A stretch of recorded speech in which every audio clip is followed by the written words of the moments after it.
cicatrices. Hay manchas que son barrios olvidados. Y hay manchas que guardan historias que merecen ser contadas.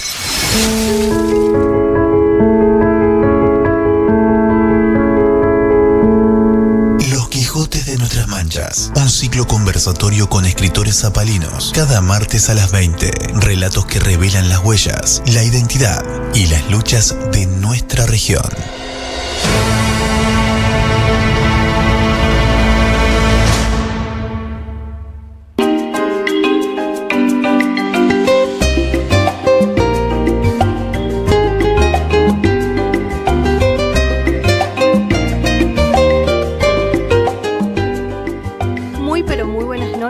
Bienvenidos al primer capítulo de Los Quijotes de nuestras manchas, un espacio para darle voz a las historias de Zapala, esas que nacen en nuestros barrios, en nuestras calles, en nuestras huellas cotidianas.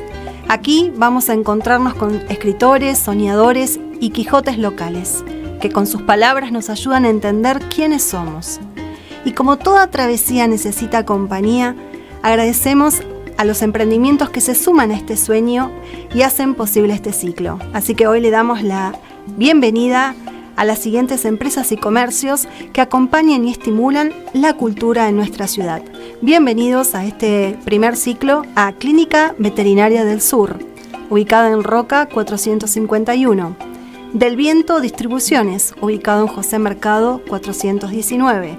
BISAP, Grupo Asesor de Seguros, en Juan José Paso 285, esquina Alberdi. Y el Laberinto Libros, en Uriburu 430, donde puedes encontrar libros nuevos y usados. Y Vanessa te espera a partir de las 18 horas. Acompaña en este programa que abre espacios de conversación entre escritores y lectores. Su apoyo sostiene la memoria, la imaginación y la vida cultural de nuestra región. Y si de agradecimiento se trata, mis más infinitas gracias a Marina, a su equipo de trabajo, a la radio. En esta casa, la reflexión cultural avala nuestro viaje literario. Estimulan la creación de espacios de encuentro entre voces de la ciudad y la escena literaria. Su apoyo fortalece la cultura local como derecho y deber de nuestra comunidad. Ahora sí, comenzamos a cabalgar juntos este viaje. Bienvenidos a Los Quijotes de nuestras manchas. Estamos transmitiendo en vivo desde Ayacucho 594. ¿Querés sintonizarnos? Podés hacerlo en el dial 89.5. Nuestra línea telefónica es 2942 40 70 82 y nuestra página web www.lacope89.com.ar. Escuchamos un tema y damos inicio a este nuevo ciclo.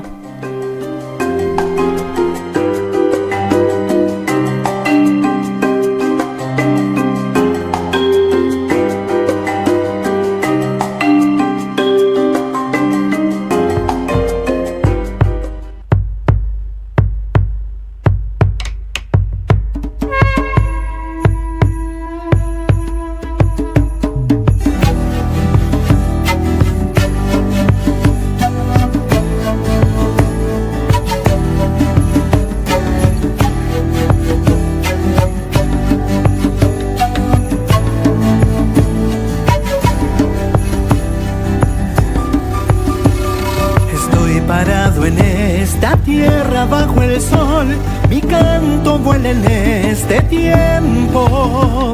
El suelo que pinta el amarillo coirón se mezcla en el marrón del cerro.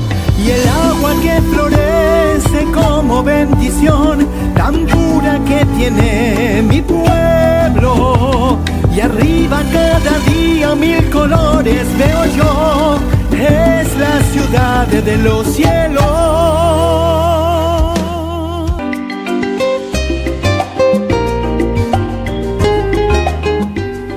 Nacida en Santa Cruz, vive en Zapala hace 40 años. Casada con un zapalino, tiene hijos y nietos en Zapala, toda su familia aquí.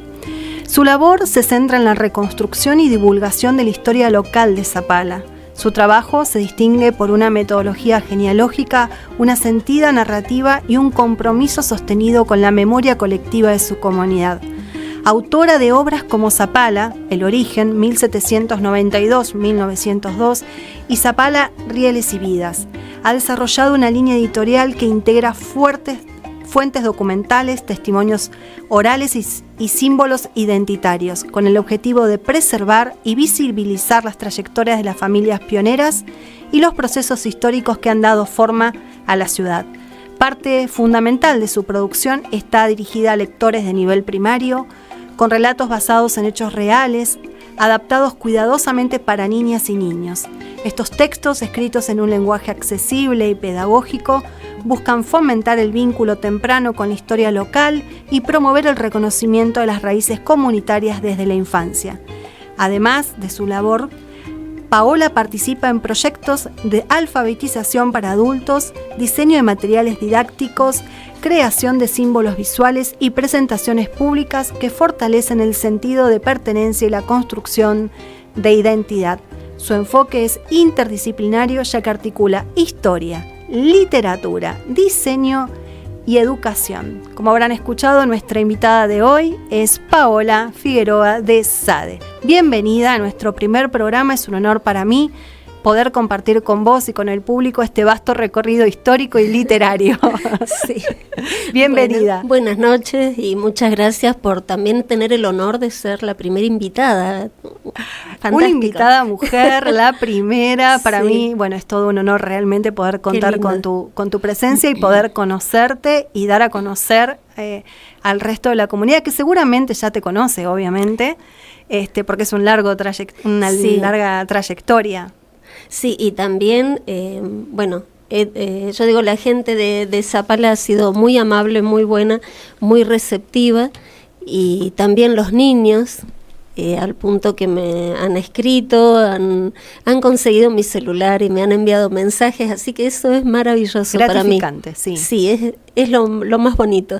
Bien. Que alguien diga, leí lo que escribiste y avísame cuando escribas otro. Ah, qué cosa tan bonita. Qué satisfacción, sí, sí. Sí, muy leí bueno. leí en tu biografía que sos nacida en Santa Cruz. Sí. Desde muy pequeña que vivís en Zapala, casi 40 años, y que echaste obviamente raíces acá para quedarte obviamente acá. Sos zapalina, me pasa algo similar. Quiero saber, para empezar a contarle a la gente, ¿no?, ¿cómo es esa relación que tenés con la escritura y Zapala puntualmente? Porque no es sobre otro lugar, es sobre Zapala. Uh-huh. Podrías haber elegido escribir otro tipo de formato y sin embargo es la historiografía y la narración, ¿no?, de la escritura a partir de Zapala. Sí, yo antes había escrito sobre personas de Chile, en Chile, y hice otros trabajos, pero la verdad es que sentí como... O sea, es un sentimiento que uno tiene del lugar de pertenencia, donde uno está, claro, este es mi lugar. Yo digo, este es mi lugar en la tierra. Entonces, el sentimiento fue de como que yo debía escribir de este lugar. Es algo difícil de explicar a veces, ¿no? Sí. Porque no es que alguien me contrató o que alguien me pidió, sino que es que nace del corazón de uno. Y bueno, a mí me impacta mucho lo que es la naturaleza, todo tipo de lo que me rodea, ¿no? Sí. Ya sea las plantas, los animales, el cielo hermoso, y por supuesto yo digo que el gran valor de Zapala es la gente. Entonces quería como un acto de agradecimiento, claro, a esa... Claro, es lo que yo tengo a mi alrededor, es lo que mis hijos han vivido. Ya son grandes, pero han crecido acá y bueno, son todos zapalinos, todos nos consideramos zapalinos y bueno, es parte de nuestro entorno, de nuestra vida. Entonces yo quería plasmar eso en escribirlo. Entonces ahí están como los temas que motivan tu escritura. Claro, y yo muchas veces hablo de identidad, uh-huh, de dónde estoy, quién soy, ¿qué estoy haciendo acá? Bueno, yo me siento que soy de acá, es mi tierra, es mi lugar, y caminar en el campo, en el cañadón, en el arroyo, hablando del arroyo Santo Domingo, en los alrededores de Zapala, es lo mío. ¿Ustedes se asentaron en el centro de la ciudad o estuvieron en las afueras cuando se asentaron en la ciudad? Estuvimos muy cerca de la fábrica Fortabat, ajá, al principio. y después nos fuimos al otro extremo, cerca de la escuela 307, y ahora nos vinimos al centro, hace años, pero también estamos muy relacionados con el Cristo, con la zona El Cristo, y bueno, andamos en todo Zapala. Bien. Vos sabés que cuando leí tu biografía me llamó la atención, bueno, se mencionan 2 obras y a mí me llamó la atención porque hay dos obras que no sé si son obras explícitamente, pero cuando yo llegué a Zapala en el 89, yo ya conocía el Paseo Doña Paca como Paseo Doña Paca, y sin embargo, a mí me aparecía como que había una obra que se llamaba Doña Paca, ¿no es cierto? Sí. Un paseo inolvidable, y otra que se llama Pío, un pionero en Zapala. No vi que las mencionaras. ¿No son obras físicas o Sí, son tus primeros escritos? Justamente acá te traje. Acá los tengo en físico. Ah, bien. Mira, acá están. Ay, qué belleza. Y el último que fue hace unos días, que se llama Cerro Michacheo. Cerro Michacheo. Sí.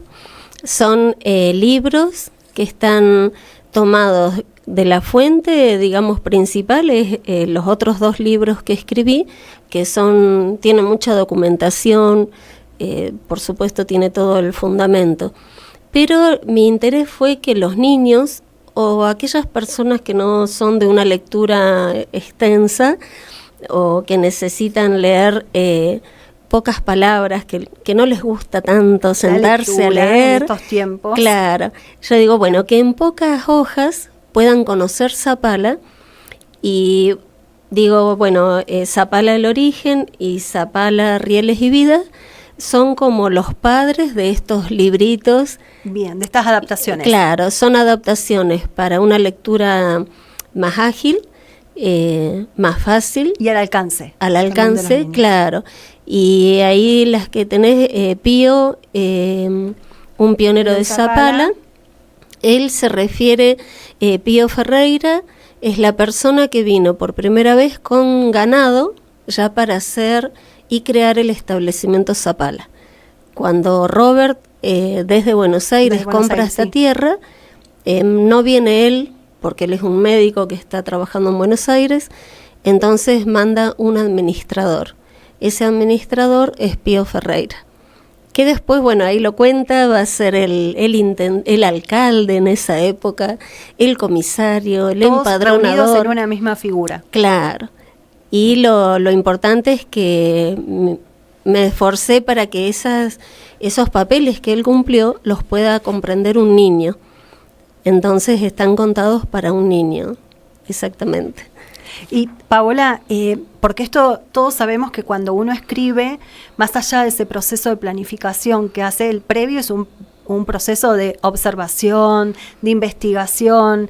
La historia es muy, muy puntual, ¿no? ¿Cómo fue ese camino en el proceso de recopilación? Porque ¿cuánto tiempo te llevó poder recopilar toda esa información para poder dar como fruto, ¿no?, estas obras? Bueno, la verdad es que son muchas horas de trabajo. No puedo decir cuántos meses o años. Yo a veces pienso cuántas horas por día, ¿no? Porque requiere mucho. Yo leo muchos documentos antiguos. Justamente hace unos días se los mostraba a unos niños y dicen, ¿cómo podés leer eso? Porque claro, es letra antigua, con tinta, a veces está manchada. Entonces, bueno, leí censos, actas de bautismos, de casamientos, y yo hace 30 años que hago ese trabajo de estudios genealógicos. Entonces, ayudando a algunas familias de Zapala y sus alrededores, me fui dando cuenta que antes del tren había toda una comunidad. Entonces, yo ya iba creando todo este conocimiento, hasta que finalmente pensé, bueno, yo tengo que contarlo a todo Zapala, porque habían familias que me decían, por ejemplo, mi bisabuelo era criancero, pero él decía que él vivía acá, antes del tren. y era como una leyenda o algo. Bueno, yo encontré la documentación de eso. Lo que pasa es que había siempre hubo una narrativa sobre todos los lugares, ¿no? De cómo se asentaron, de quién fue el primero. Hay como una lucha a ver de poder también de quién fue el primero en asentarse y cuál es el nombre más importante, ¿no? Que hay como un gusto por eso, ¿no? Sí. Bueno, pasa en muchos lugares que se esfuerzan mucho en marcar quién es el primero, pero a veces ese primero estuvo ahí y nada más. Los que armaron todos fueron los restantes, ¿no? Claro. Y yo siempre digo, no hay uno. Por ejemplo, en este caso sí está demostrado que Robert es el primer comprador, porque es cuando entra el ejército a este lugar. Claro, pero no es el que viene. Claro, Robert, el hermano pasa por acá él venía con Roca, conoce esta zona y por los pastos se da cuenta que era una tierra muy buena en ese momento. Entonces, bueno, yo digo, avisa a su hermano, que era un oftalmólogo muy famoso, compra la tierra como una inversión y manda a su administrador. Eso sí está registrado y sabemos que es el primero que viene de afuera. Exacto. Por otro lado, descubrí otras cosas que eran los que estaban antes. Un bautismo también. Sí, a través de un bautismo de Juan Miliaqueo, que, bueno, él bautizado en 1860, o sea, nació en 1860. Entonces, nos está hablando de que no empezaron las cosas en 1913. Empezaron 53 años antes. ¿Y cómo fue, Paola, juntar toda esa información? ¿Tuviste que trasladarte? ¿Tuviste que hacer un trabajo de campo en este tiempo que te llevó, ¿no? Toda esa recopilación. Hubo gente porque entiendo que hubo gente que se te acercó, pero también hubo que salir a buscar información. Sí, lo que pasa también es que como yo hago estos trabajos de investigación genealógica, yo uso como para que entendamos, es una gran biblioteca de documentación que se llama Family Search. Mira. Desde que está la tecnología se puede acceder a través de internet, es libre, gratuita. También funciona en el Museo Histórico Municipal de Zapala y uno ahí puede investigar y ver esa documentación antigua. Entonces, esto está solventado por la Iglesia de Jesucristo de los Santos de los Últimos Días. Y la Iglesia ha hecho convenio, por ejemplo, con registros civiles, con registros de la Nación, con diferentes entidades, incluso con, por ejemplo, la Iglesia Católica. La Iglesia de Jesucristo lo que ha hecho es microfilmar a través de un contrato, y todo esto que está microfilmado se copia, se le entrega al dueño una copia para resguardo, y el trato es que también se pueda compartir a la comunidad. Por eso yo hace 30 años que uso ese sistema. Al principio yo lo hacía a través de rollos de microfilm con una máquina lectora de microfilm, como una cinta de película. Yo a veces les cuento, sobre todo a los chicos, es como las películas que mostraban cuando iban a ver un diario a una biblioteca y iban dando vuelta una manijita, ibas mirando los libros. Bueno, de esa forma lo hacía yo, y ya en los comienzos, cuando yo comencé a hacer estos estudios, ya me aparecía que en 1902 habían habido bautismos acá. Yo tenía ese rollo de microfilm de esa época, y ahí fue como que yo empecé a ver apellidos y familias, y yo decía, ¿dónde estarán los descendientes, no? Y bueno, fue pasando el tiempo y cada vez se hizo más grande este conocimiento, y bueno, por fin lo pude armar para compartirlo. Pero mi fuente de información es Family Search. Mirá vos. Esa es la gran fuente, y lo bueno es que es acceso libre, gratuito, en todos los niveles de búsqueda, y ahora ya no se necesita el microfilm, sino que está todo digitalizado. Así que se habla de millones y millones de registros que uno puede acceder. ¿Y cómo fue después toda esa compilación? Vos ya venías escribiendo en forma personal, me decías que habías estado escribiendo algunas cosas sobre Chile y demás, pero después diste con una editorial, hiciste un proceso con alguien más, lo hiciste sola. Sabemos que se escribe mucho en soledad. Este trabajo a vos te llevó obviamente a conocer un montón de gente y bueno, después un trabajo profesional en soledad justamente para poder aunar toda esa información y darle forma también, ¿no es cierto? Sí, el trabajo que hice en Chile se me eligió para hacer como primero era como editora de varios investigadores que habían en distintas zonas, que eran desde Talca hasta Punta Arenas.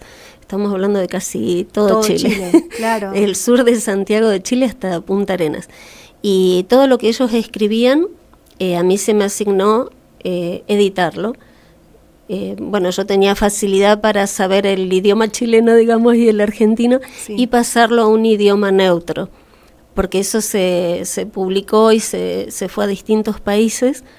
Y bueno, había que cuidar eso, el dialecto. Los dialectos, claro. Que son variados de ambos lados. Eran muy variados. Sí. Yo tenía la bendición, digo, de entenderlos y de saber muy bien lo que querían decir y a la vez respetar su forma de escribir, pero pasarlo a un neutro, ¿no? Y toda esa experiencia me hizo ver que yo podía hacerlo, que yo... digamos, tenía esa práctica que me llevó un año, pero muy intenso, muy, muy intenso. Cuando volvía acá, yo digo, iba pasando por Pino Achado y mirando el paisaje y todo, y ahí nació el sentimiento como, escribiste tanto de aquel lado, ¿cómo no vas a escribir acá?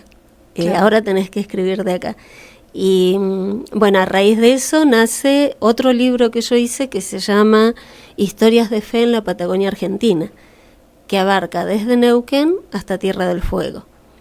Ese es un libro grande, es el tomo 1, que son unas 600 páginas. ¿Hay tomo 2 y tomo 3? Sí, lo estoy trabajando, espero terminarlo antes de diciembre, porque fueron tantas entrevistas que hice que dieron para hacer un 2 y un 3, ¿no? ¿Ese tomo ya tiene una impronta religiosa o sí, no es esa la línea?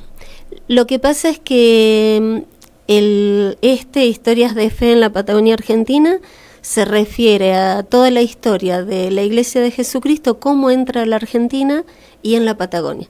Pero está lleno de anécdotas y historias de personas en sus profesiones, en cómo llegaron a esos pueblos. Por ejemplo, la historia de un alemán que escapa de Buenos Aires y se va a Río Gallegos y se hace chofer del gobernador porque en realidad está escapando del nazismo, porque estoy hablando del año 38, 40. Claro. Así que hay mucho de eso. Y por supuesto, bueno, finalmente él después toma esta fe y sigue su vida, pero está acompañado de toda la historia de vida. Exacto. Esa es una, después él hace un viaje por la cordillera con un auto del año 1928. ¿Es el mismo personaje? Sí, ese alemán. Bien. Ese alemán vuelve a Buenos Aires y un líder de la iglesia le pide si le puede mostrar la Patagonia y ahí hacen un viaje que es increíble, las aventuras que van teniendo, ¿no? Que uno dice, bueno, esto en el trayecto no habla de oración, ni de fe, ni de nada, pero la aventura es fantástica, de pensar en esos años, ¿no? ¿Y qué cuota de ficción le agregas o no tenés una cuota de ficción en estas historias? ¿Te las has arreglado para hacer la historia al 100% o has tenido que verte en las situaciones y bueno, hay una parte que la puedo sostener y otra parte que necesita el escrito que lo ficcionalice justamente porque no toda la información a veces está dada, ¿no? De manera natural o fluida. Bueno, en este caso no hay nada de ficción. Bien. Porque yo entrevisté a personas en el tiempo de pandemia, yo aproveché, yo prácticamente es como que no lo sentí porque viví entrevistando gente. Y fue por Zoom, por mail, por WhatsApp, de todas las maneras posibles, y de, bueno, gente de Estados Unidos, gente de la Patagonia, gente de otros países, y fue fantástico todo lo que pude obtener. De ahí que nacen prácticamente 3 libros, ¿no? Por la cantidad de información que se logró, y como son cosas tan personales, y a veces entrevisto no solo al protagonista, sino al hermano, al primo, que aportan. Entonces, suman, claro, entonces ahí me dan todo el entorno, ¿no? Cómo lo sintió esa hija. En algunos casos ya algunos están fallecidos, como este alemán, pero yo tenía cartas de amigos, lo que piensa la hija, lo que piensa el nieto, ¿viste? Es todo un proceso de reconstrucción. Claro, muy significativo. es largo, pero vale la pena. Y es como, bueno, yo no osaría ahí inventar nada porque tengo mucho material y viene de ellos. Y creo que también lo más lindo, cuando yo terminé Historias de Fe 1, después lo envié a Estados Unidos, lo envié a Buenos Aires, a todos los que me pedían, y uno de ellos, que ya tenía 94 años, me dijo: Paola, te felicito porque cuidaste cada palabra que yo dije, y es como fuiste muy honesta. Así que para mí eso fue también un premio, ¿no? Sí. Que él esté de acuerdo con el relato. Así que fue fantástico. Qué bueno. Tengo otra... Es muy vasto. Yo la verdad que la biografía se queda corta con la cantidad de escritos sí. y de tanto físicos como en vías de producción que tenés. Sí, en este momento igual estoy trabajando con otros proyectos, así que soy así. Bien, sí. Vamos a tomar un poquito de aire y le vamos a pedir aquí a Mario que nos pase un lindo tema musical, a ver si es posible.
Cuando la tinta se convierte en memoria.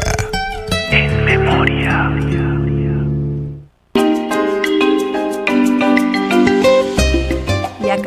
estamos de vuelta siendo las 20:41 de la noche en Zapala, en Radio La Cope, con Paola. Y vamos a continuar. Qué hermoso tema el de Guille, me encantó. No lo había escuchado antes, la verdad que fue una oportunidad bellísima poder escucharlo. Paola, ¿qué retos ves para escribir en una ciudad como Zapala y en la Patagonia? Como esas... justo el programa viene a hacer esto del Quijote de la Mancha, no la Mancha como una traba, sino a veces, bueno, esos desafíos, esos retos a los que te has enfrentado para escribir en Zapala y desde la Patagonia. En cuanto a crear, para mí es una motivación. Contar todo lo que me rodea, todo lo que yo veo, es motivador. Es un desafío como todo, ¿no? Lo que ven los ojos o lo que siente el corazón, pasarlo a letras y que el que lee pueda comprender. Yo tengo, vos hablabas hace un ratito, me preguntabas sobre editorial y demás. Yo trabajo sola, totalmente sola, con el apoyo económico de mi esposo y de nadie más, y tengo en mi familia a unos lectores muy críticos, tremendos, en los que te apoyas, sinceros, sí. Y esa es mi confianza, porque son no crueles, pero son muy sinceros, y yo no les digo, no les explico nada. Yo les digo, escribí esto. Y como ellos están en ramas de la vida muy diferentes a lo que yo hago, me gustan sus opiniones. Entonces yo digo, bueno, si tal entendió esto, está perfecto, porque él no tiene nada que ver con mi rama, claro, con la historia o con los sentimientos y eso. Así que yo trabajo en forma particular, como dije, independiente. O sea que vos haces todo el proceso de edición y también hago todo de tu el propio proceso. libro. Sí. Estuve investigando al principio con respecto a las editoriales, pero estaba el problema, y me lo han dicho otros escritores, que bueno, uno tiene que mediar con la editorial y ellos van a decirte en alguna ocasión usa otras palabras o esa expresión no, y yo en eso no lo quiero cambiar. No porque crea que lo mío es perfecto, sino porque yo creo que es puro. Si yo digo, por ejemplo, acá tengo una partecita, ¿no? Comparta más. Si yo digo, por ejemplo, que yo estoy frente a una, estoy hablando de unas plantas enormes y digo que tiene verdes hojas larguísimas, finas cintas de color amarillo pálido que terminan formando rulos. Yo lo digo así porque para mí es eso. Y después digo, apenas las rocé con mis manos, sentí sus filosos bordes. Y entendí por qué a estas enormes plantas se les llama cortaderas. Yo las siento así, porque yo estoy muchas veces frente a las cortaderas y siento eso. Y no acepto de que la editorial venga y me diga, no, esto no vende, cámbialo. Claro, sí, las editoriales están muy atravesadas por eso. Sí. Claro, entonces no uso editoriales y lo que uso sí es una imprenta de mucha confianza, porque vengo trabajando con ellos desde el principio. ¿Es Zapalina o...? No, es de Cipolletti. Ajá. Parigiani. Y... Con quien has encontrado esa comodidad de quedarte tranquila, que lo que vos le llevas va a salir bien. Claro, y hasta el tipo de letra, el tamaño de letra, lo hablamos y bueno, con Zapala el origen yo usé un tipo de letra y un tamaño que después los lectores me dijeron qué bueno que está. Que fue acertado. Claro, que les gustó y que fue de fácil lectura, que no tenían que hacer gran esfuerzo para la vista y demás.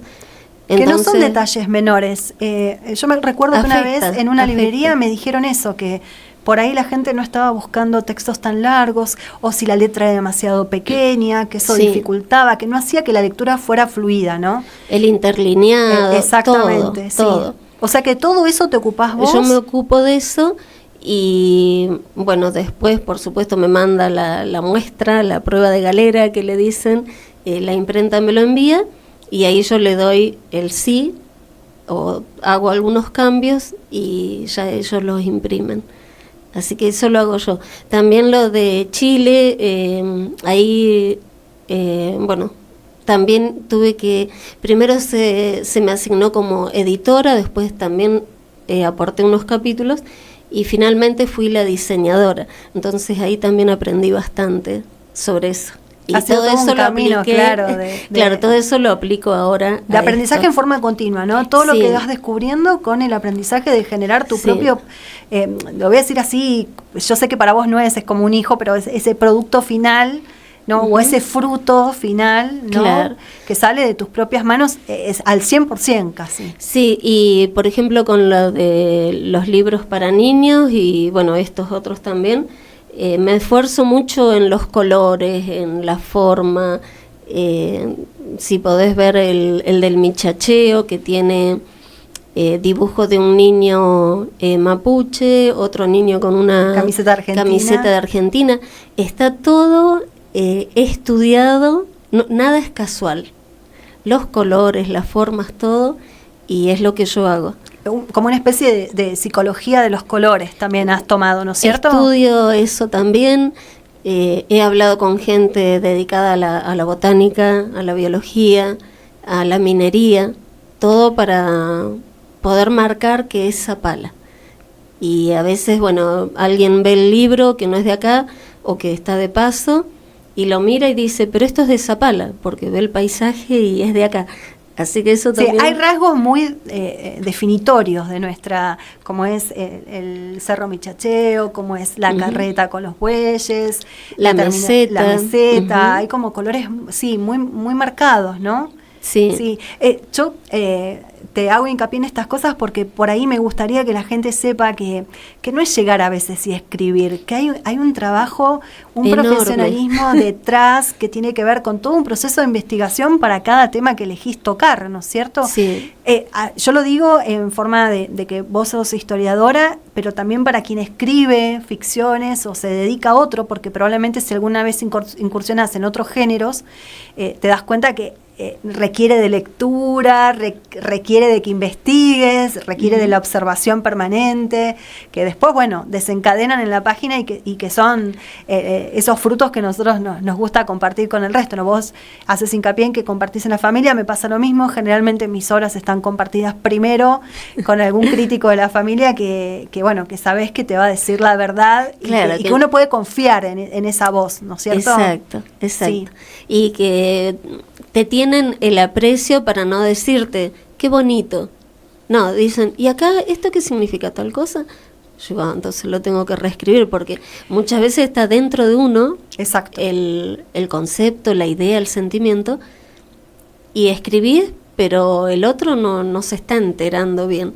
Entonces, bueno, es un trabajo muy importante. Yo creo que hoy es nuestro primer programa y nos va a faltar programa para hablar con Paola.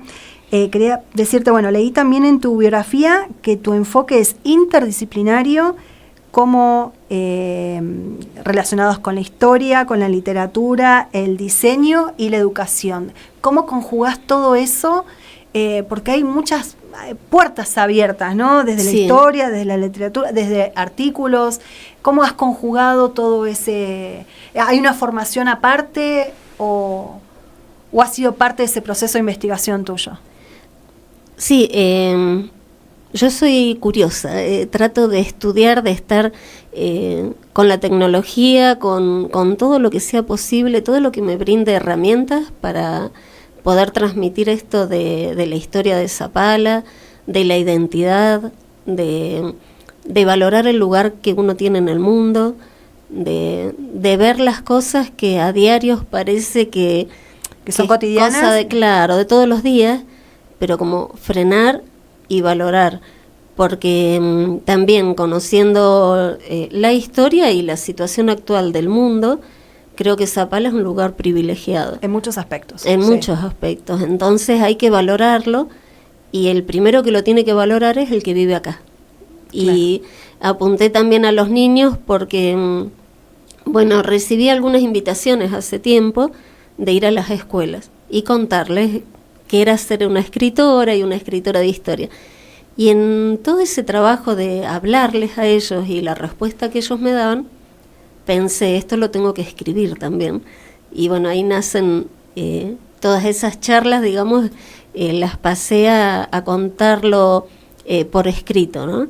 Por eso cuento quién es Doña Paca, cuento quién es Pío y cuento la historia del Cerro Michacheo a través de estos libros. Sí, es amplísimo. Sí. Y captar la atención de los chicos no es tan sencillo, así que, y menos con historia. Normalmente las materias de las escuelas suelen ser para los chicos un tanto aburridas, por ahí tediosas, sí, que no se le ha encontrado la vuelta, y creo que has resuelto muy bien esto de pensar en los colores, en qué historias contar, cómo involucrar al personaje dentro de una historia que puede ser cotidiana también, ¿no? Que no está lejos de un escritor o de una historia para contar, justamente. Sí, ese es mi sentimiento, de que acercarles la historia que sea accesible, no aburrirlos con datos, porque los datos, el que quiere hacer un estudio más intenso, más profundo, tiene Zapala el origen y Zapala Rieles y Vidas y los que vengan, ¿no? Hablando yo digo de datos duros, ¿no? De fechas o lugares, mapas, que es algo que yo también trabajo con eso. Pero al niño, acercarle, por ejemplo, el de Pío, hablo de 2 perros que él tuvo y cierta aventura también con los perros, y eso ha causado como interés y como una simpatía también, pero a la vez esos perros son del hombre que hizo el primer censo. Y hablando con los nenes yo les decía, ¿qué es un censo? Y bueno, estuvimos pensando y jugando a ver qué era un censo. Estaba pensando que es buenísimo porque acerca en vez de alejarla, la acerca de una manera tan sencilla como es la lectura, ¿no? Que por ahí está parece que fuera un término tan mal visto, ¿no? El sentarnos a leer, a compartir, se ha perdido ese hábito de la lectura nocturna cuando nos vamos a dormir, ¿no? Me parece que vale la pena rescatar esto de que hay un análisis detrás muy exhaustivo de tu parte para poder tener esa llegada, ¿no? Que es muy valiosa. En honor, siendo las 20:54, en honor a nuestro programa Los Quijotes de Nuestras Manchas, yo necesito preguntarte cuáles son tus molinos, ya sean sociales, culturales. ¿Hay molinos que entorpecen, hay molinos que te impiden, hay molinos que se llevan adelante cual Quijote, o haces frente a todo? Es difícil la de los molinos. Bueno, yo creo que mira, mi mamá era hija de españoles y bueno, que venían de la guerra y después eligieron la Patagonia y de ahí fuimos saliendo nosotros, y ella, decíamos siempre, tiene alma gallega, alma alegre.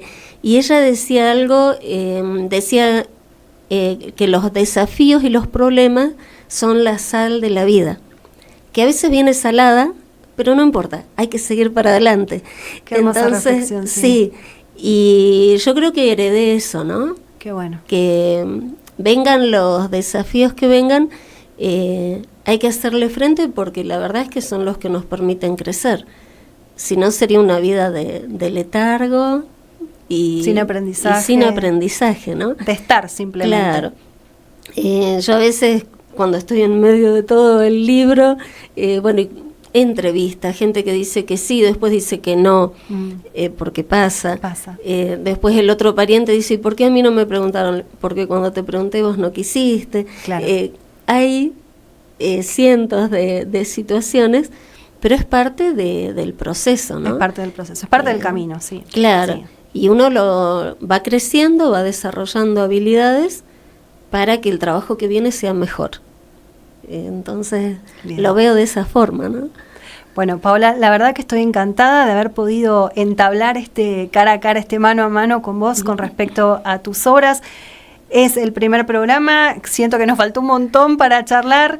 No me quiero ir sin leer un mensajito que nos mandó Juli Matus, que dice que este bellísimo primer programa, Sandra. Felicitaciones, Julieta. Así que agradecerte a vos y agradecerle a toda la audiencia que nos ha estado escuchando.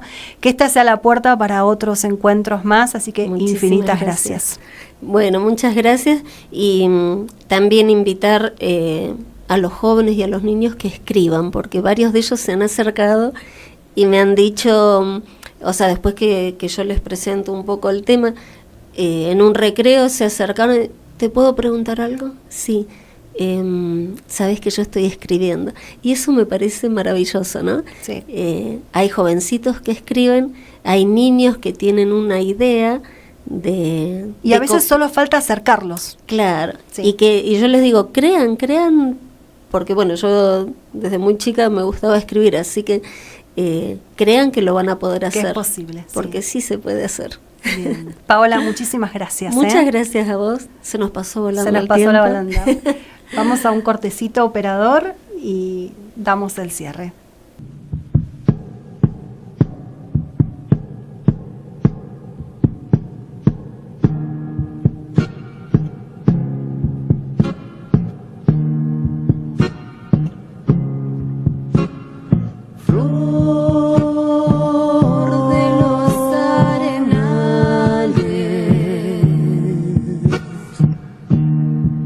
Regada en sangre del bravo Saigüeque, grito que está volviendo en tu desbocado otro pehuenche.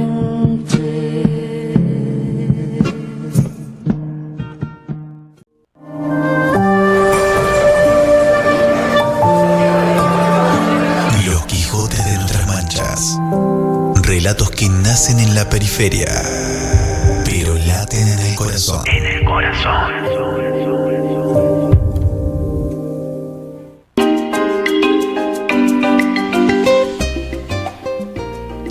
Y así, mientras la radio guarda silencio entre un susurro de respiración y el murmullo de la ciudad, cerramos este primer capítulo con la certeza de que las historias, como los Quijotes de nuestras manchas, no son mercancía de escaparate, sino brújulas en la quietud de lo cotidiano.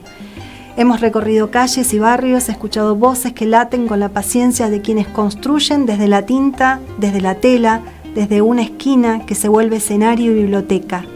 Si algo nos enseñan estos relatos es que la identidad no se mide en grandes gestos, sino en la suma de pequeños gestos, una palabra compartida, un sueño audaz, un recuerdo que se resista a desaparecer. Cada voz que pudimos atravesar hoy es un hilo que, entrelazado con otras, teje una red de sentido común, la de una comunidad que se reconoce en sus contrastes, que aprende de sus silencios y celebra sus luces dispersas.